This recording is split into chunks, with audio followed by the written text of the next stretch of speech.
Item 10F, adopt resolutions approving reimbursement agreements. We have 4 here. The first is a resolution of the City Council of the City of San Bruno approving and authorizing execution of a public improvements reimbursement agreement between the city and the redevelopment agency.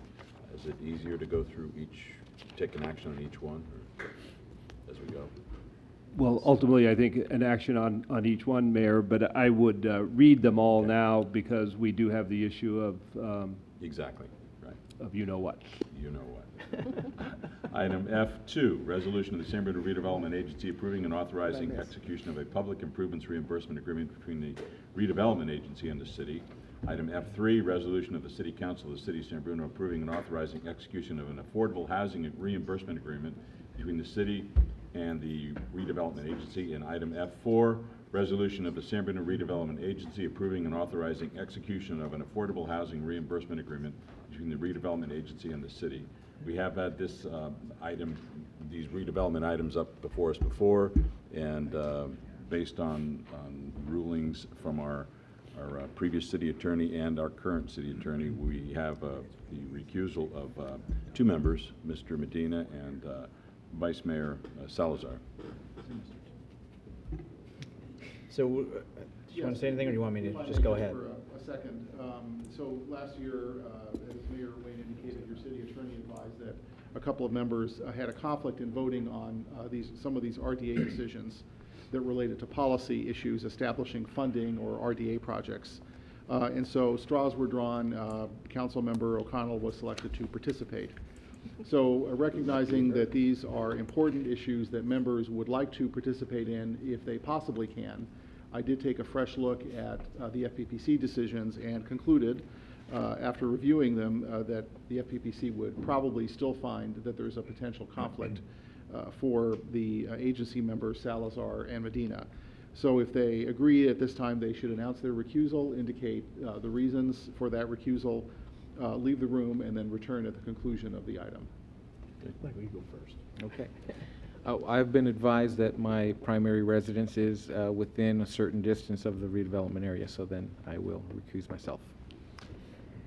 And I also are on the same lines with the Vice Mayor, and so I will recuse myself due to my residency within what we're going to discuss and vote on, so I will excuse myself. Glasses? I don't need my glasses. I'm going to talk to Michael. Lucky you. Yeah. That's all right. Okay, we do have 4 items. I believe the city manager at our last meeting explained them fairly thoroughly, but if you want to go over them briefly again. Just very briefly and a little broader view of the redevelopment issue that we spoke about earlier today and the proposed state budget. Just as the council knows, the proposed state budget prohibits, this is the proposed budget, prohibits existing redevelopment agencies from creating new contracts or obligations effective upon what is hoped by the Department of Finance urgency legislation by the legislature to effectively end redevelopment. By July 2011, existing agencies would be disestablished and successor local agencies would be required to use property tax that RDAs would otherwise have received to retire RDA debts and contractual obligations in accordance with existing payment schedules. The state would then require that existing pass-through monies that we traditionally and every year pay to other taxing agencies be paid, and statewide, the state would take $1.9 billion of redevelopment agency money for their own purposes, specifically for Medicare and trial court costs. So the important issue is that the agencies are barred from creating new contracts, and tax increment money could still be used to to retire RDA debts or contractual obligations. The San Bruno Redevelopment Agency has in place a total of 4 agreements obligating tax increment money. Those 4 agreements are the cooperative agreement between the agency and the city for the advance of the $3 million over the early years of the redevelopment agency for repayment of those funds. The second is a pledge of redevelopment agency to pay the lease, the lease payments under the lease for the police facility. And the other two agreements are owner participation agreements at the crossing with Archstone 1 and Archstone 2 apartments for the affordable housing subsidy. The State Department of Finance and the Legislative Analyst's Office have made it clear that this action is proposed as a direct result of the passage of Proposition 22. Just last November, 62% of state voters attempted to stop state raids on redevelopment funds. The Department of Finance is responding by taking nearly all redevelopment agency funds and closing down redevelopment operations. However, under the existing Department of Finance proposal, redevelopment agency funds for debt, existing debt and contractual obligations would continue to be available. The action before the City Council and the agency board tonight is to adopt two proposed reimbursement agreements to contractually bind the agency to fund and support specific critical public improvements and housing projects. One reimbursement agreement, again, for capital improvement projects contains under Attachment 1 a list of projects from either the general plan, from the implementation plan, or the redevelopment plan for various projects totaling $85 million. The second agreement, the Affordable Housing Reimbursement Agreement, provides for an additional $32 million for various affordable housing projects envisioned by the agency over a long period of time and coming close to the ability to actually undertake. As I mentioned earlier, I do want to point out that it's the Department of Finance, the State Department of Finance's position that a contract between a redevelopment agency and a city will not suffice as adequate protection for these funds. The agreements here have been crafted as well as we can in order to counter the Department of Finance proposal, but again, want to forewarn the council, and the California California Redevelopment Association is talking lawsuit and whatnot. I mean, the likelihood is these matters are very complex. I mean, matters of violation of Proposition 22, violation of the state constitution, violation of contract law are all potential issues that the state is sidestepping in going forward immediately with this action. So we're not guaranteeing anything on the city's part, but again, as I indicated, to my knowledge, every redevelopment agency and city are taking these actions as the best course to protect what the voters only a few months ago said don't do, and the state is totally ignoring that and moving forward with their proposal to take these funds. Just want to add further that based on the council discussion at the February 9th meeting, there are two additional projects that we would like to add to the public improvement list, and that is for the construction of the library and for construction replacement of Fire Station 51. However, they're not on the list tonight because for public buildings under the Health and Safety Code and for redevelopment, there is a whole separate process for public hearing and notification and consideration by the city and the agency board. We have begun that process, and what we intend to do is to come back to the council and the agency at your next meeting when we can have met the noticing requirements for this public hearing, and we will propose to amend your action tonight to include those 2 additional projects. So that's the process we need to follow. We'd certainly like to address it all tonight, but legally we cannot. So that's how we're addressing that. And again, that action will be on the March 8th agenda. With that, that completes my report. And again, any discussion about the specific projects, either on the public improvements or the housing, we'd be glad to answer any questions or be part of any discussion the council or agency have. Ken?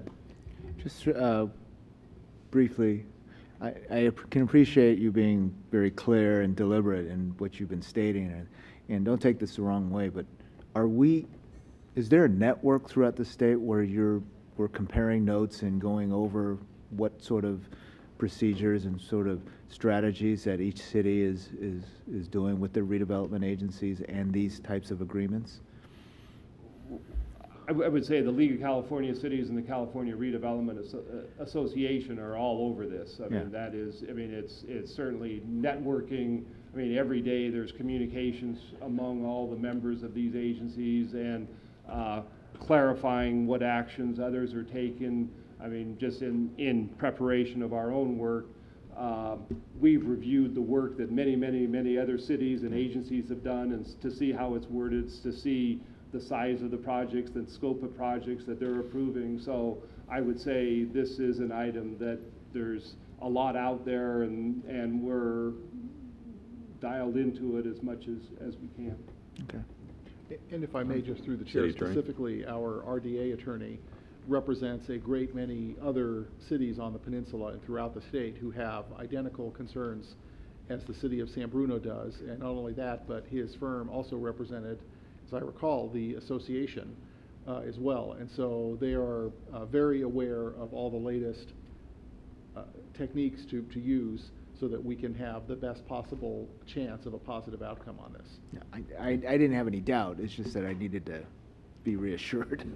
I mean, again, you know I'm a pessimist by nature, but again, so that the council and the agency are aware that both the Assembly and the Senate budget committees have reviewed the governor's proposal and are both recommending to the whole legislature, Senate and Assembly, approval of the governor's budget. Now, part of the budget includes, well, the budget itself requires a 2/3. Putting the tax measures the governor is interested requires a 2/3 vote, and the minority Republicans have an opportunity to block that. But at this point, the Senate and the Assembly budget committees are on board. The Senate voted their proposal, and again, this is without any language. There is no language prepared yet that to indicate how they would get rid of redevelopment agencies. So these two committees are voting on a blank piece of paper. Just numbers. There's no numbers, there's no words, there's no nothing of what they're voting on except the governor's proposed budget. But the enacting legislation doesn't exist in draft form, so they haven't reviewed anything. The Assembly committee voted to approve the governor's budget. The Assembly added a few words in their approval that left open the possibility of reforming redevelopment rather than eliminating it, would at least open the door for something other than total elimination. But that's where the legislature is at this point. And I think March 15th is the deadline that the governor needs an approved budget in order for the time sequence to get the ballot measures that they're interested in on the June ballot. So this is going to come forward very quickly over the next 3 weeks. Okay. I just want to say I appreciate all the work you're doing. It's not easy, and it's very, very quick, and I know you're doing a very thorough job, so I really appreciate what you're doing. I hope the people of San Bruno realize and recognize what redevelopment has done for us. The crossing would not exist. All the senior low-income housing would not exist if we hadn't had redevelopment at the time. Some of our street pavings and our sidewalk repairs, some of our sewer, the whole downtown. I know it's not glamorous, but the storm drains that were replaced downtown, some of our, well, all of our facade improvements downtown.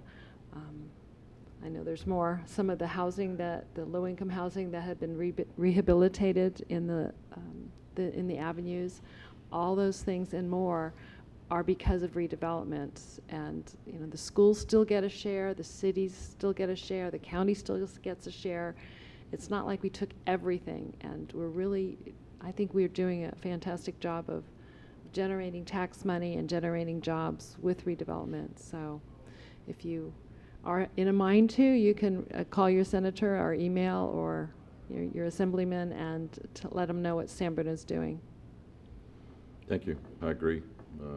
Done an awful lot with our redevelopment agency, and still is now just starting to really kick in, and just gives us another example of how short-sighted this state government has been the last number of years. I guess the only positive thing for attorneys is that there's going to be a lot of money made on both sides, I think. So.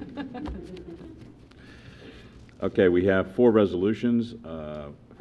F1, resolution of the City Council of the City of San Bruno approving and authorizing execution of a public improvements reimbursement agreement between the city and the redevelopment agency. Action. I'll introduce. Second? Oh, no, sorry. Never mind. Got ahead of myself. Council Agency Member Ibera. Aye. Council Agency Member O'Connell. Aye. Mayor Chair Ruane. Aye. Item F2, resolution of the San Bruno Redevelopment Agency approving and authorizing execution of a public improvements reimbursement agreement between the redevelopment agency and the city. Action. Introduce for adoption. Council Agency Member Ibera. Aye. Council Agency Member O'Connell. Aye. Mayor Chair Ruane. Aye. Item F3, resolution of the City Council of the City of San Bruno approving and authorizing execution of an affordable housing reimbursement agreement between the city and the redevelopment agency. Introduce for adoption. Council Agency Member Ibera. Aye. Council Agency Member O'Connell. Aye. Mayor Chair Ruane. Aye. And item F4, a resolution of the San Bruno Redevelopment Agency approving and authorizing the execution of an affordable housing reimbursement agreement between the redevelopment agency and the city. I'll introduce for adoption. Council Agency Member Ibera. Aye. Council Agency Member O'Connell. Aye. Mayor Chair Ruane. Aye. We'll welcome back our 2 council members.